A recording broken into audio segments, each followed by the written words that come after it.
Hello guys, welcome to my YouTube channel new style craft 22। क्या आपके पास भी इस तरीके का कोई पुराना पैंट पड़ा है तो उसका यूज़ हम करने वाले हैं। बहुत आसान तरीके से करेंगे, कोई भी इसमें हम खर्चा नहीं करेंगे, ना ही कोई जिप लगाएंगे, ना फॉर्म, ना ही कोई प्लास्टिक बोरी, आटा बैग, राइस बैग, किसी का भी हम यूज नहीं करने वाले। सिर्फ एक इस तरीके के पुराने पैंट का यूज़ करके और पुराने ज़माने वाला बैग बनाएंगे, वो भी बहुत आसान तरीके से। आप इसको सुई धागे से भी बना सकते हैं और मशीन से भी बना सकते हैं। तो सबसे पहले हमें इस तरीके से 20 इंच पर निशान लगाना है। उसके बाद इस तरीके से लाइन ड्रॉ कर लेनी है। लाइन ड्रॉ करने के बाद अब हमें इसको कट कर लेना है। तो फटाफट से देखिए हमने इसको कट कर लिया है। अब उसके बाद देखिए हमें एक निशान और लगाना है ऊपर वाले हिस्से पर। तो अब हमें 3 इंच पर निशान लगाना है। निशान लगाने के बाद हमें लाइन ड्रॉ कर लेनी है इस तरीके से। अब हमें इस तरीके से कट कर लेना है। तो देखिए इसमें हमें सिर्फ ये ही 2 कट करने हैं, इसी से हम इस बैग को बनाएंगे। अब उसके बाद देखिए अब हमें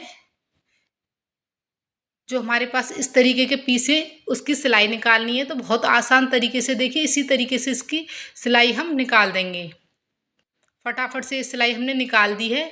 अब हमारे पास इस तरीके के 2 पीस आ गए हैं। अब हमें इन्हें साइड में रख देना है। अब जो हमने ये इस तरीके की पट्टी कट की थी, अब उन्हें लेना है। पट्टियों को लेने के बाद हमें इनकी भी सिलाई निकाल लेनी है एक साइड से। उसके बाद अब हमें इन्हें सीधा कट कर लेना है इस तरीके से, जैसे दिखाया जा रहा है उसी तरीके से हमें बिल्कुल सीधा कट कर लेना है। तो इसमें से देखिए हम हैंडल बनाने वाले हैं। तो सबसे पहले बिल्कुल सीधा कट कर लेना है। कट करने के बाद इसकी जो लंबाई है वो 22 इंच है और चौड़ाई 3 इंच है।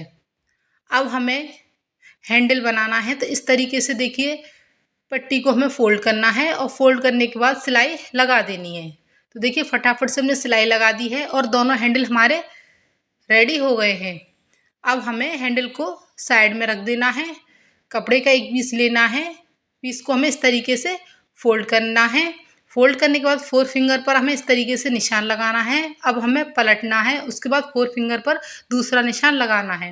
निशान हमने लगा दिए। इस चीज़ का हमें ध्यान रखना है कि देखिए जो हमारी नीचे वाली साइड थी पैंट की, उस साइड हमने ये निशान लगाए हैं। हमें हैंडल को इस तरीके से रखना है, हल्का सा फोल्ड करना है और सिलाई लगाकर हमें हैंडल को अटैच कर लेना है। तो आप देख सकते हैं बड़ी फिनिशिंग के साथ हमने हैंडल अटैच कर लिए हैं। इसी तरीके से हमें दूसरे वाले पीस पर भी हैंडल को अटैच कर लेना है। तो फटाफट से हमने दोनों पीस पर हैंडल को अटैच कर लिया है। दोनों की सीधी साइड अंदर की तरफ रखनी है।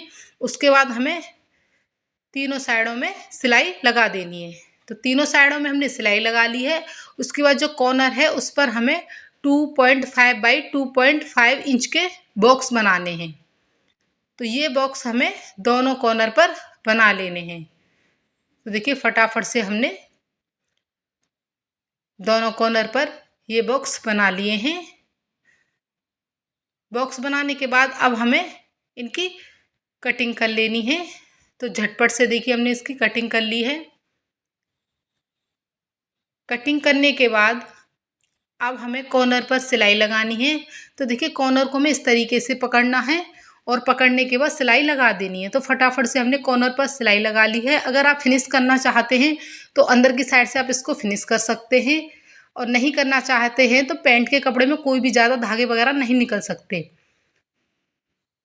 तो देखिए बहुत ही आसान तरीके से हमने ये बैग बनाकर रेडी कर लिया है, वो भी बिना किसी खर्चे के। इसमें कोई भी खर्चा नहीं हुआ है, आप देख सकते हैं। और बहुत आसान तरीका था ये बैग बनाने का। वैसे तो इसको ज़्यादातर लोग सभी बना लेते हैं, लेकिन फिर भी अगर कोई नहीं बनाना जानता है तो बहुत आसान तरीके से इस तरीके से पुराने पैंट से बनाकर तैयार कर सकते हैं। अगर आपको आइडिया अच्छा लगा हो तो प्लीज़ लाइक शेयर सब्सक्राइब करें।